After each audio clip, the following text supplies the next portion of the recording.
my dear student, this is Kiran and welcome back to my channel Ideas for Learners। तो पिछली दो parts में हम लोगों ने पढ़ा था थंडर स्टॉर्म्स क्या होते हैं, लाइटनिंग्स क्या होती है, फिर स्टॉर्म्स क्या होते हैं, ठीक है। और उससे पहले हम लोगों ने प्रेशर का कॉन्सेप्ट देखा था, विंड्स जो होते हैं स्ट्रॉन्ग विंड्स उनका कॉन्सेप्ट देखा था। दो पार्ट्स में आपके चैप्टर पहले ही अपलोडेड है, वो आपको प्लेलिस्ट में मिल जाएंगे। ठीक है, क्लास 8 की प्लेलिस्ट आप लोग खोल के पार्ट 1 पार्ट 2 देख सकते हो। ये आपका पार्ट 3 है। ठीक है, चलिए तो पार्ट 3 को स्टार्ट किया जाए। स्टार्ट करने से पहले आप लोग लाइक शेयर सब्सक्राइब कर लीजिएगा। चलिए अब बढ़ते हैं आइसोलेटेड और लोकलाइज्ड थंडरस्टॉर्म्स के बारे में। आइसोलेटेड और लोकलाइज्ड थंडरस्टॉर्म्स क्या होते हैं? ऐसे थंडरस्टॉर्म जो डेवलप हो जाते हैं तुरंत से, ठीक है, और बहुत शॉर्ट टर्म के लिए होते हैं। ठीक है, they can bring heavy rainfall, lightning and sometimes hello और स्ट्रॉन्ग विंड्स। ओके, और ये स्कैटर्ड मैनर में आपका अकर होते हैं और रैंडम मैनर में कहीं पे भी, और ये बहुत थोड़े सा 10 to 20% एरिया को अफेक्ट करते हैं। ठीक है, बहुत ही कम। तो ये आपके हो गए आइसोलेटेड लोकलाइज्ड थंडरस्टॉर्म्स। ये कहाँ होते हैं? They sometimes occur in various regions of India. India के वेरियस रीजन्स में ये अकर करते हैं, क्या होते हैं thunderstorms. These thunderstorms are known by various names. इनको बहुत सारे नेम्स से भी जाना जाता है, जैसे कि आपका काल बॉयसाखी हो गया। ये कहाँ हो गया? आपका वेस्ट बंगाल की तरफ हो गया, बिहार, झारखंड, ये सब जगह पे जो थंडरस्टॉर्म आते हैं उनको क्या नाम दिया गया है? काल बैशाखी। असम का एक हो गया बॉरदोई शीला। ओके, ये सारे कब अकर होते हैं? They occur before the arrival of monsoon. जब मॉनसून आती है उससे पहले, जस्ट पहले जो होते हैं ये अराइव होते हैं। Okay, occur now they their helping kharif crops to grow. उस टाइम में मॉनसून के टाइम में क्या होते हैं, खरीफ क्रॉप्स जो होते हैं वो ग्रो करने के लिए लगाए रहते हैं, उनको हेल्प करते हैं ये आपके localized thunderstorms, isolated thunderstorms. They help these crops to grow in Kerala और Karnataka and Tamil Nadu. They are known as mango showers. इन्हें क्या कहा जाता है? मैंगो सावर्स कहा जाता है। क्यों? Because they support the ripening of mangoes. Mango को पकाने में वो मदद करते हैं, इसलिए इन्हें मैंगो सावर्स का नाम दिया गया है। कहाँ? केरला, कर्नाटका और तमिलनाडु में। Okay, local thunderstorms in Karnataka help in the growth of coffee plants. जो कॉफी प्लांट्स आपके कर्नाटका साइड हैं उनको भी वो ग्रो करने में मदद करते हैं। कौन? Local thunderstorms. ओके, तो ये आपका कॉन्सेप्ट हो गया आइसोलेटेड और लोकलाइज्ड थंडरस्टॉर्म्स का। ओके, चलिए अब बात आती है कि लाइटनिंग कैसे डेंजरस है। ठीक है, लाइटनिंग ऑब्वियसली क्या है? डेंजरस है। क्यों? क्योंकि it can ignite fires, damage buildings and cause severe burns और death in humans and animals. That's why it is dangerous. ये क्या करती है? बहुत जगह आग लगा देती है। बहुत जगह आप लोग देखे होंगे ट्रीज वगैरह जो होते हैं सूख जाते हैं, जल लगता है ऐसा कि वो जल गए हैं। ठीक है, तो ये आपका लाइटनिंग के ही वजह से होता है। ओके, ये आपके बिल्डिंग्स को भी डैमेज कर सकते हैं। और जैसे कभी कोई इंसान बाहर रह गया हो तो लाइटनिंग उस टाइम में हो तो उनको सीवियर बर्न्स हो सकता है या फिर इवन डेथ हो सकता है एनिमल्स को, ह्यूमंस को। ओके, नाउ इसके इससे बचने के लिए हमें क्या करना होगा? बहुत सारे कुछ-कुछ नेसेसरी प्रिकॉशंस लेने होंगे टू प्रोटेक्ट आवरसेल्व्स। ठीक है? क्या करना है? ड्यूरिंग लाइटनिंग में हमें टॉल ऑब्जेक्ट्स से दूर रहना है। जितना ज़्यादा टॉल ऑब्जेक्ट्स होगा ना, सबसे पहले लाइटनिंग होती है, थंडरिंग होती है तो क्या होता है? टॉल ऑब्जेक्ट्स में ही इफ़ेक्ट होता है। सबसे पहले उसी पास जो चार्ज जो है वो फ्लो होता है। ठीक है? तो इसीलिए आपको टॉल ऑब्जेक्ट से बचना है। आपको क्या फाइंड करना है? अ लो लाइंग ओपन एरिया। ठीक है? पहला तो ओपन एरिया को आप देखना, ठीक है? जहाँ पे टॉल ऑब्जेक्ट्स वगैरह ना हो, कुछ भी ट्रीज़ वगैरह, बिल्डिंग्स वगैरह वैसा कुछ नहीं हो। ठीक है? वहाँ पे लो लाइंग ओपन एरिया में आप लोग को जाना है। ठीक है? जहाँ थोड़ा-सा नीचे का एरिया हो, ये आपका हो गया लो लाइंग ओपन एरिया। ठीक है?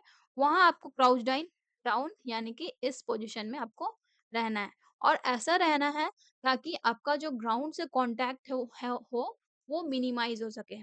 ठीक है? Do not lie down flat. इस तरह से आपको सोना नहीं है, इसमें लेटना नहीं है। ठीक है? इस तरह से क्या होगा? आपका मैक्सिमम कॉन्टैक्ट बन जाएगा ग्राउंड से। आपको क्या करना है?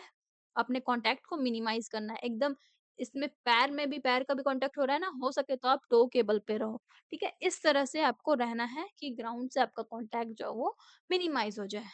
और क्या करना है और आपको क्या ध्यान देना है, जो भी आप अम्ब्रेला यूज़ कर रहे हो उसका मेटालिक रॉड ना हो, ठीक है?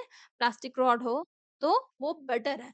मेटालिक रॉड्स में क्या होते हैं, चार्जेस जो है आपके तुरंत फ्लो करने लगेंगे, कंडक्ट करने लगेंगे। तो इस तरह से आपको शॉक लग सकता है, इलेक्ट्रिक शॉक, ठीक है? Now if you are in a water, get out of it. अगर वाटर में हो कहीं पे भी, पानी में भीग रहे हो, कुछ भी हो रहा है, तो वो चीज़ आपको वहाँ से निकलना है। और अगर आप एक बस में हो या कार में हो, ठीक है? तो आप कंपैरेटिवली सेफ़र हो। कैसे? बस में और कार में हम लोग सेफ कैसे हैं?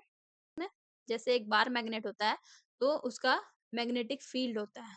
उसी तरह से इलेक्ट्रिसिटी का भी इलेक्ट्रिक फील्ड होता है। तो इलेक्ट्रिक फील्ड जो बस और कार के अंदर होता है, वो 0 हो जाता है। तो इसके अंदर क्या होगा, आपका इलेक्ट्रिसिटी का फ्लो नहीं होगा, ठीक है? मतलब चार्जेस जो हैं आपके प्लस माइनस वो एक-दूसरे के साथ कोलाइड नहीं कर पाएँगे। तो क्या होगा, यहाँ पे आपको कोई भी परेशानी नहीं होगी। अगर आप बस में हो, कार में हो, बहुत ज़्यादा तेज़ बारिश हो रही है, लाइटनिंग हो रही है, थंडरिंग हो रही है, ठीक है? स्टॉर्मी स्टॉर्मी हो एकदम उस टाइम वेदर, तो आपको क्या करना है, आपको बस और कार में हो तो आप वहीं पे रहना आराम से, कहीं पे भी आपको कहीं जाने की ज़रूरत नहीं है। You are comparatively safer, okay? चलिए, अब बढ़ते हैं आगे। अब आप लोगों की बात आती है लाइटनिंग कंडक्टर की। आप लोगों ने सुना है लाइटनिंग कंडक्टर? लाइटनिंग कंडक्टर नहीं सुना है तो अर्थिंग ज़रूर सुना होगा, ठीक है? अर्थिंग के कॉन्सेप्ट को आप यहाँ पे रिलेट कर सकते हो, ओके? लाइटनिंग कंडक्टर में क्या होता है, एक मेटालिक रॉड होता है, ठीक है? किसी भी बिल्डिंग में जैसे बना रहे हो, कंस्ट्रक्शन हो रहा हो जब हमारे घर का, तो किसी भी वॉल्स में क्या होता है, वॉल्स ऑफ द बिल्डिंग में आपका एक रॉड, मेटालिक रॉड जो है वो इंस्टॉल किया जाता है। और जिसका एक एंड यहाँ पे ऊपर हो गया, ठीक है? ये पॉइंटेड होता है, ये आपके ऊपर छत पे लग गया। और आपका दूसरा एंड जो है वो ग्राउंड के अंदर बरीड हो गया, डीपली बरी कर दिया गया, ओके? अंदर उसको रख दिया गया। तो एक एंड जो है आपका रॉड का पॉइंटेड होगा, इसको कहाँ पे रखा जाएगा? सबसे ज़्यादा हाईएस्ट पॉइंट जो है आपका घर का, उससे भी हाइयर रखा जाएगा, ठीक है? ये आपका हाईएस्ट पॉइंट है, इससे भी आप हाइयर आप रख रहे हो इसको, तो ये आपका लाइटनिंग कंडक्टर हो गया, ठीक है? The other end of the rod is deep buried in the ground, buried deep in the ground. The rod provides, अब ये रॉड क्या करेगा, जब भी आपका लाइटनिंग हो रहा है, कुछ हो रहा है, ठीक है? तो इसका जो भी चार्ज जो होगा इसमें चला जाएगा और जो इलेक्ट्रिक चार्जेस जो हैं वो ट्रांसफर होके कहाँ चले जाएँगे? नीचे ग्राउंड में। इससे सीधे आपका नीचे ग्राउंड में ट्रांसफर हो गया। अर्थिंग में भी यही कॉन्सेप्ट है, ओके? तो अर्थिंग में भी आपके घर में करंट नहीं आता है। वो क्या होता है, सीधे ग्राउंड में भेज दिया जाता है, उसके करंट को ट्रांसफर करके भेज दिया जाता है। तो इससे आपका बिल्डिंग लाइटनिंग के इफ़ेक्ट से बच गया, ठीक है? इसीलिए लाइटनिंग कंडक्टर को आजकल क्या करते हैं, कंस्ट्रक्शन के समय ही उसको इंस्टॉल कर दिया जाता है बिल्डिंग्स में, ठीक है? ताकि वो लाइटनिंग से अफ़ेक्ट ना हो। चलिए, अब आती है लास्ट टॉपिक हमारी, साइक्लोन। साइक्लोन क्या होता है? जैसे कि आप यहाँ पे वॉशिंग मशीन की कॉन्सेप्ट को रिलेट कर सकते हो, ठीक है? रिलेट क्या करना है? सिर्फ़ सिर्फ़ वही रिलेट करना है, जैसे कि आपका सेमी ऑटोमेटिक वॉशिंग मशीन है, ठीक है? इसमें आप वाटर फिल कर रहे हो, तो वाटर को जब इसको मूव करने के लिए मूव कर रहे हो वॉशिंग मशीन को स्पिन के लिए, तो फिर क्या होगा, वॉश करने के लिए जब मूव करोगे तो वाटर जो है आपका इस तरह घूमने लगेगा। एक बार इधर घूमेगा, एक बार इधर घूमेगा, ठीक है? तो साइक्लोन में क्या होता है, ऐसे-ऐसे घूमता है, ठीक है? और इसमें दोनों साइड से घूम रहा है, ठीक है? तो इस तरह से मूवमेंट होता है, वाटर का लेवल जो है होता है वो राइज़ अप हो जाता है। तो यही एक मतलब आपको मैं एग्ज़ाम्पल बता रही थी साइक्लोन के लिए। आप इस कॉन्सेप्ट को यूज़ कर सकते हो। दूसरा आप क्या कॉन्सेप्ट यूज़ कर सकते हो, जैसे कि आपके घर में सिंक होगा किचन में, ठीक है? अगर वो नीचे में आपका जाम हो गया हो, उसमें पूरा पानी भर गया हो, ठीक है? अगर आप उसको फिर हटाओगे उस कचड़े को तो क्या होगा, धीरे-धीरे फिर से वो राउंड-राउंड मूव करके वो नीचे की तरफ जाना शुरू करेगा, ठीक है? तो साइक्लोन में क्या होता है, थोड़ा-सा राउंड-राउंड करके वाटर लेवल जो होता है राइज़ अप हो जाता है। तो ये 2 कॉन्सेप्ट्स आप लोग देख के मतलब वाटर का मूवमेंट आप देख सकते हो, साइक्लोन में ऐसे ही होता है, ठीक है? तो साइक्लोन्स क्या होते हैं? मेनली एक ये स्टॉर्म्स होते हैं, उसके बड़े रूप हैं, ठीक है? लार्ज स्टॉर्म्स को ही हम लोग साइक्लोन कहते हैं। ये कैसे फॉर्म होते हैं? They are form over warm ocean water. Ocean का जो वाटर जब वार्म होने लगता है, उसके ऊपर में ये साइक्लोन्स जो है वो फॉर्म हो जाते हैं, ठीक है? अब इसमें होता क्या है, जब ओशन का वाटर जब गर्म हो जाता है, वार्म हो जाता है, तो वहाँ का एयर जो होता है, उसके ऊपर का ओशन है, तो उसके ऊपर का एयर मॉइस्ट भी होगा और वार्म भी होगा, ठीक है? तो वो धीरे-धीरे राइज़ होने लगता है। जैसे ही वो मॉइस्ट एयर राइज़ होता है, तो बहुत ज़्यादा ऊपर जाने के बाद क्या होता है, वो वाटर वेपर जो है वो कंडेंस हो जाता है। कंडेंस करके फिर वो रेन ड्रॉप्स बनाता है, ठीक है? नाउ हम लोगों को अब क्या पता है कि इवापोरेशन जब होता है, तो वाटर जो है वो हीट को लेके किसमें फॉर्म होता है? वेपर में चेंज हो जाता है। वाटर आपका वेपर बन जाता है बाय टेकिंग द हीट। अब वही हीट जो है जब वेपर आपका कंडेंस हो रहा है रेन ड्रॉप में, तो वो क्या करेगा, हीट को दोबारा से रिलीज कर देगा एटमॉस्फेयर में, ठीक है? जब वो वेपर कंडेंस होगा रेन ड्रॉप में, तो वो फिर से दोबारा से एटमॉस्फेयर में उस हीट को रिलीज कर देगा, ठीक है? इसके वजह से क्या हो गया, वहां का फिर हीट आ गया, तो इसके वजह से फर्दर वार्मिंग हो जाएगा। जो भी असेंडिंग एयर थे, असेंडिंग यानी कि जो भी आपका एयर जो ऊपर जा रहा था, ठीक है? Air that is moving upward, वो क्या होंगे, और ज़्यादा ऊपर जाना शुरू हो जाएँगे। क्यों? क्योंकि वहाँ पे हीट आपका फिर से रिलीज़ हो गया है, तो और ज़्यादा वो गर्म कर दे रहा है, तो इसलिए वो ज़्यादा ही राइज़ होने लगेंगे और इवन फर्दर यानी कि to a greater extent, creating an even lower pressure. तो जैसे ही वो ऊपर चले जाएँगे वहाँ के एयर, ठीक है? वहाँ का एरिया वार्म हो जाएगा, सारा एयर आपका ऊपर चला गया, तो यहाँ पे एयर की आपकी कमी हो जा रही है, ये मान लो ओशन है, ठीक है? तो इस जगह पे क्या हो गया, आपका एयर आपका बहुत कम हो गया, तो इस जगह पे क्या होगा, लोअर प्रेशर क्रिएट हो जाएगा, ठीक है? प्रेशर आपका बिल्कुल लोअर हो जाएगा और इसके साइड्स में जो है, ठीक है? उस जगह पे क्या होगा, आपका जो भी ठंडा हवा रहेगा वो आना चाहेगा यहाँ, क्योंकि हायर प्रेशर देखिए, ये वाला जैसे बीच का एरिया क्या हो गया, लोअर प्रेशर क्रिएट हो गया। तो जो भी बाहर के जो हैं, इधर के हवा ठंडी है, तो वो इसका प्लेस लेना चाहेंगी, ठीक है? तो इसलिए क्या होगा, हायर प्रेशर मूव करने लगेगी लोअर प्रेशर की तरफ, ओके?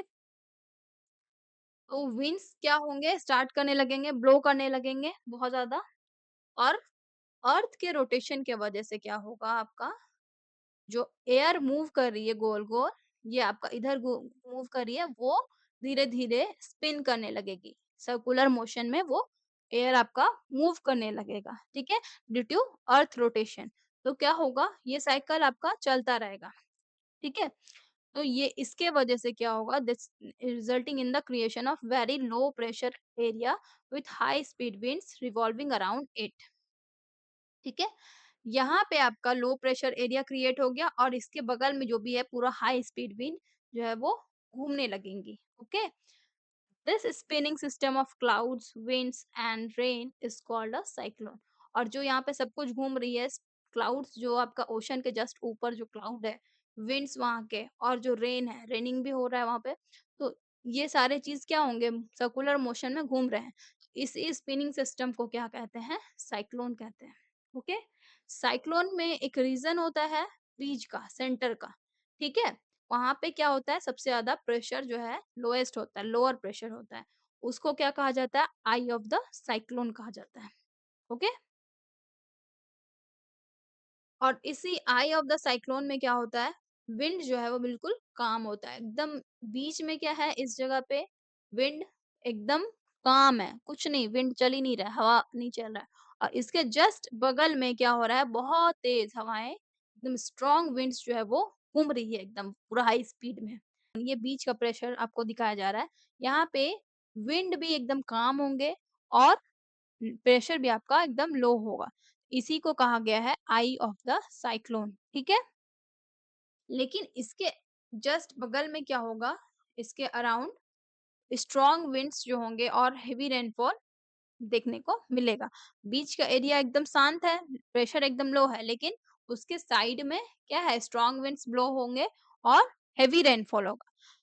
ये आपका साइक्लोन का कैरेक्टरिस्टिक्स हो गया।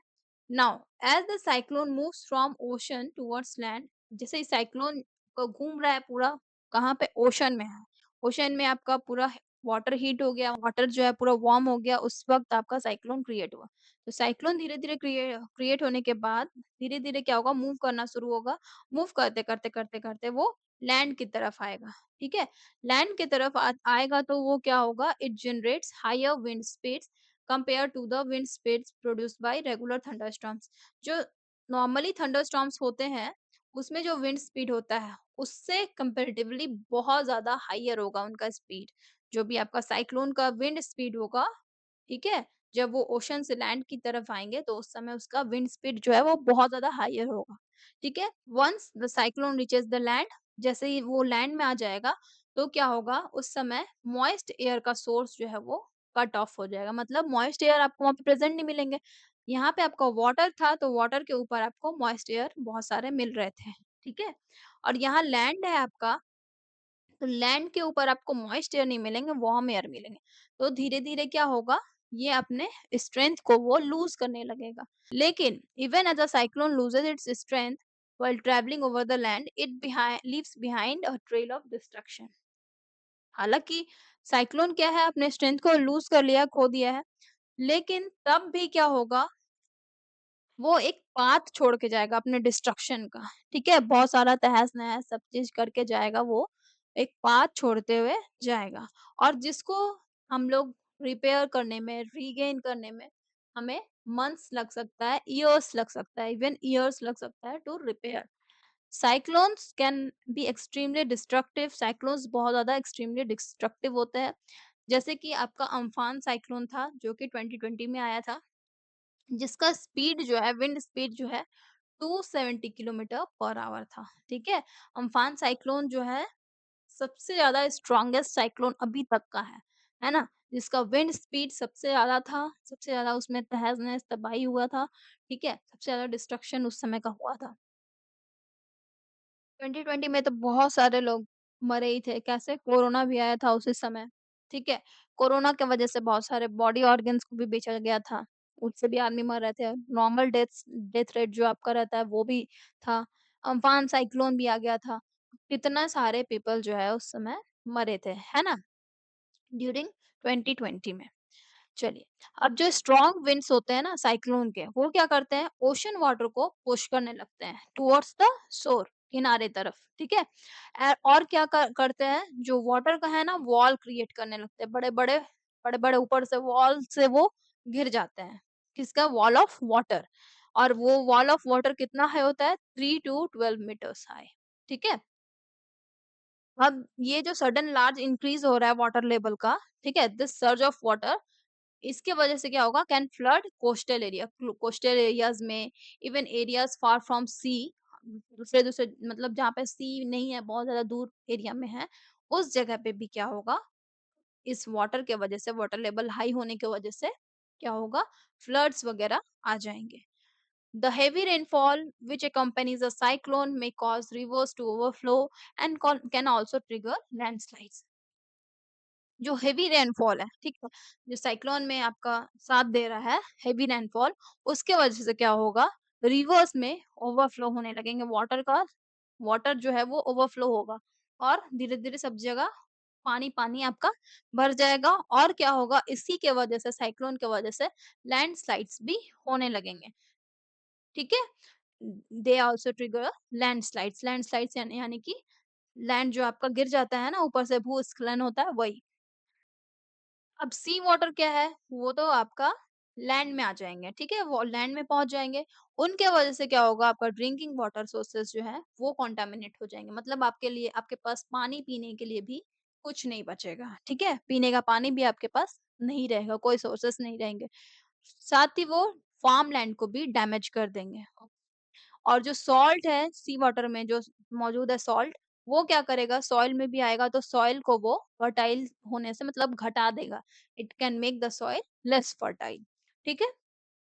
तो इसके वजह से क्या होगा, क्रॉप्स को इफ़ेक्ट होगा, ठीक है? क्रॉप्स के ग्रोथ रुक जाएँगे।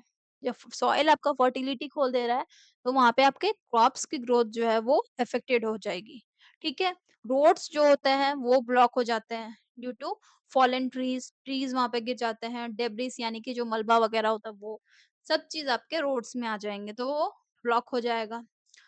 और ब्लॉक होने के कारण क्या होगा, जैसे आप कोई बाहरी इंसान भी उसको हेल्प करना चाह रहा हो उन लोगों को, उनको भी पहुँचने में दिक्कत होगी, ठीक है? Power outages can last for days days, मतलब पावर सप्लाई का इंटरप्शन हो जाना, ठीक है? Failure in the supply of electricity.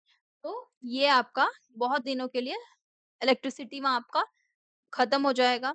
Disrupting emergency services and daily life, ठीक है? सब चीज़ को वो तहस-नहस कर देगा। कौन? साइक्लोन। तो साइक्लोन को तुम लोग हल्के में मत लेना भाई। Cyclone is extremely destructive. Now अब ऐसा है, साइक्लोन बहुत ज़्यादा एक्सट्रीमली डिस्ट्रक्टिव है, तो हम लोग इससे बचे कैसे? है ना? How can we protect ourselves during cyclone? तो ये ज़्यादा ज़रूरी है कि हम लोगों को वेदर रिपोर्ट्स, पीरियोडिक अलर्ट्स, ये सब चीज़ से अपडेटेड होना चाहिए, ठीक है? जो भी वार्निंग गिवन है आईएमडी यानी कि इंडिया मेटेओरोलॉजिकल डिपार्टमेंट, वो इश्यू करते हैं वार्निंग्स, ठीक है? अपने वेदर रिपोर्ट्स से, पीरियोडिक अलर्ट्स से उन वो लोग क्या करते हैं, वार्निंग इश्यू कर देते हैं कि हाँ भाई इस टाइम में अब आप लोगों को पता चल जाता है ना कि हाँ, इस टाइम में साइक्लोन आने वाला है, कुछ होने वाला है, ठीक है?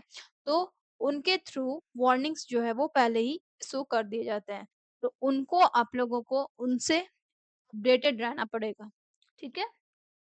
Now thanks to the weather monitoring satellites भी यूज़ हो रहे हैं, ठीक है? ताकि हम लोग उसको साइक्लोन आने से पहले ही उसको ट्रैक कर सकें, उसके पाथ को ट्रैक कर सकें, प्रेडिक्ट कर सकें, है ना? और इससे क्या होगा, जो भी डैमेज हो रहा है लाइफ एंड प्रॉपर्टी, जो भी जानें तो बच सकती है, प्रॉपर्टी भी बचेगा। आप अगर जैसे कि किसी के कोई अपना घर बनाए हुए हैं, तो वो अपने घर के जो भी सामान वगैरह वो तो पहले ही शिफ्ट कर सकते हैं कहीं पे। इस तरह से लाइफ और प्रॉपर्टी का डैमेज को हम लोग रिड्यूस कर सकते हैं, ठीक है? Now, several nation and international organizations works together to monitor cyclone-related disasters.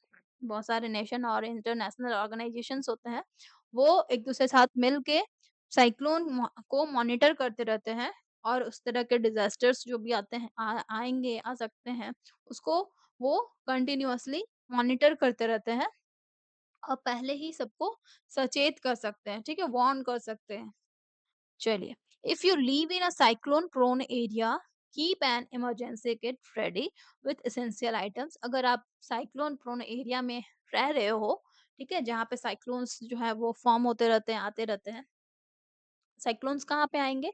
Oceans में। ओशंस का जब वाटर जो है वो गर्म हो जाता है, तो ओशन के एरिया में अगर आप उसके नज़दीक कहीं पे रह रहे हो, तो वो एरिया क्या हो गया? साइक्लोन प्रोन एरिया, ठीक है?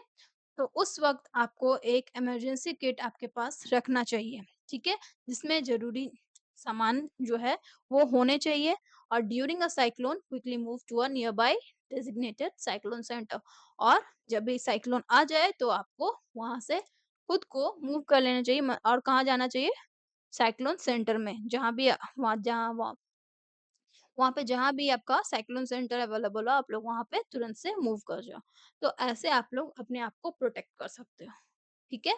लेट्स रैप अप आपका यही सारा चीज़ है, जो कंक्लूज़न आप लोगों ने पढ़ा, वही चीज़ है, ये आप लोग पढ़ लीजिएगा और इसके बाद आपका स्नैपशॉट्स है, तो इसको भी आप लोग पढ़ लीजिएगा। चैप्टर आपका कंप्लीट हो गया, ठीक है? क्वेश्चन आंसर जो है आपको नेक्स्ट वीडियो में मिल जाएगी। तो यहाँ तक किसी को कुछ प्रॉब्लम हो तो आप लोग कमेंट कर सकते हो। मैं आपको आंसर ज़रूर करूँगी, ठीक है? सारी रिप्लाई आप लोग को ज़रूर मिलेगी। तो लाइक, शेयर और सब्सक्राइब जिन्होंने नहीं किया है वो कर लीजिएगा। चलिए मिलते हैं नेक्स्ट वीडियो में, तब तक के लिए bye bye, take care, thanks for watching.